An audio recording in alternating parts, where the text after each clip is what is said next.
Hey everyone, this is DM, and today we're going to talk about how to get money into your wallet. And you should know how to have a wallet by now. It was a video a day ago. So if you have a wallet, now is the time to load it up with money and how to get crypto. So fairly simple thing. There's a couple of ways. First, you go through an exchange. You take your fiat money, your 1,000, millionaire, billionaire money, put some of it into crypto using an exchange like Coinbase or Gemini. Second way is you can go through a faucet. They're not very useful today, but if you just want to play around and you just want to see, oh, I understand these concepts and I know how to work these, let me just test it out. Faucet. And the third way is LocalBitcoins.com, which is like kind of like a meetup, but not really, where you can like find locals that are selling Bitcoins in your general vicinity, general area. And advice is don't meet them in the back alley of a street, you know. Make sure you meet them in a public place where there's lots of people, a cafe, a park, a mall, somewhere where, you know, people will see you exchanging things or exchanging money for whatever. So yeah, that's how we deal with getting crypto. So you're gonna need a public address. So in your wallet, just hit the generate or hit the receive key, put the public address, and now we're gonna talk about exchanges. So there's two exchanges that I really like. Coinbase, it's very user friendly, and if you're beginning, if you're like, oh, okay, I'm just taking my first crypto steps into the crypto universe, then you would want to use Coinbase. The sort of negatives about Coinbase is it has higher fees and it's more geared towards people who are holding crypto rather than trading. If you want to get around the fees, you go through GDAX. GDAX is this. It's their exchange where you can literally buy Bitcoins with your USD for free. Or if not free, it's going to be very, very low. So lower than what's on here. So this is their fee structure. If you're a market maker, you pay 0 fees. If you're a market taker, you pay 0.25, you know, or 0.12, whatever. It depends on how many BTCs you're buying and or taking rather. Okay, so that's how that works. But if you don't want to deal with all this stuff and it looks intimidating, I would sign up on Gemini. Gemini is faster, and it's basically like Coinbase, but it's faster. Instead of waiting 7 days, you just wait a day. If not, you know, within the next 24 hours, it'll just happen. And it's the fees are lower, so that's why Gemini is more recommended nowadays than Coinbase, at least to me. Not sure about you, but yeah, Gemini. So that's it. Gemini, Coinbase, these are your two exchanges. If you're a beginner, again, go through Coinbase, get some fees charged, and then be like, okay, well, I'm frustrated with the fees. I'm going to switch and explore on your own. The idea here in all these videos is to just get you started, and then you can explore on your own, and then you can find information on your own. So right now, I would go on Coinbase or Gemini and sign up.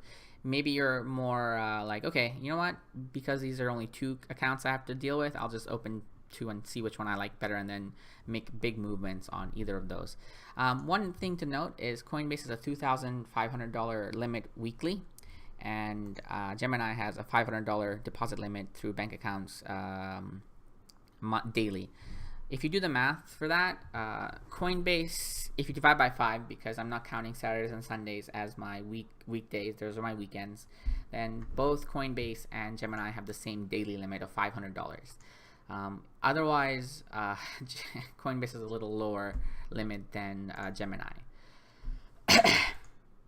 So for my purposes, the limits are basically the same. You can up the limit, increase the limit on Coinbase by verifying your ID, and once you sign up, you can see what those limits are. For Gemini, you can actually go through wire transfers, and there are no limits on wire transfers. You just wire the money.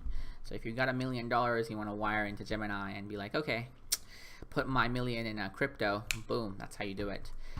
And that's how kind of you want to move money around. And yeah, so whatever you do with this knowledge is your responsibility. I'm just sort of teaching you how to do it or telling you how you would do it. The second thing we're going to touch on is Bitcoin faucets. So back in the early days when Bitcoins were worth basically nothing, like 0.000001 cent, and I know there's going to be somebody in the comments going, well, that's not nothing, DM.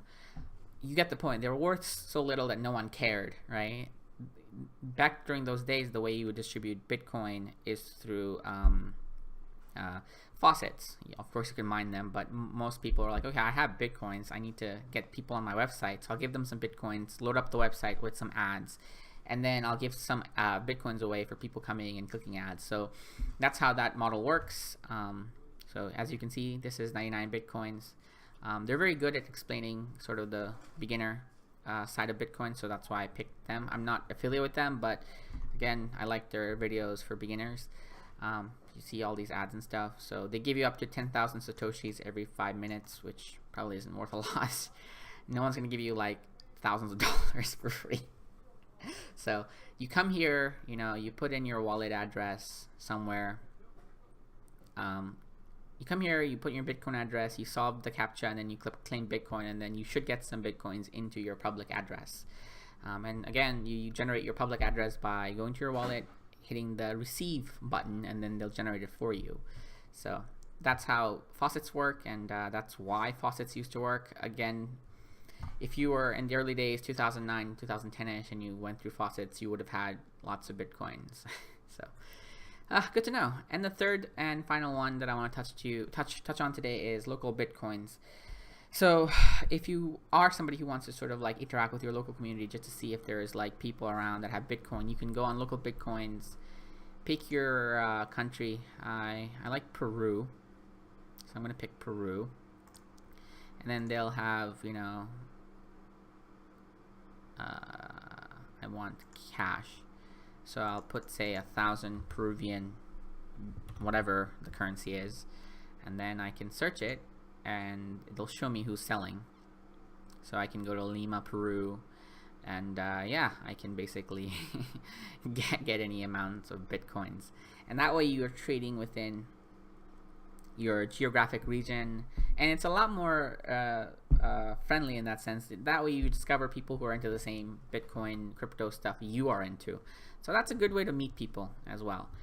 And those are your 4 ways. That's all I have for today. So your sort of homework for today is for you to sign up either on Coinbase or Gemini, play around with it, move very small amount of money.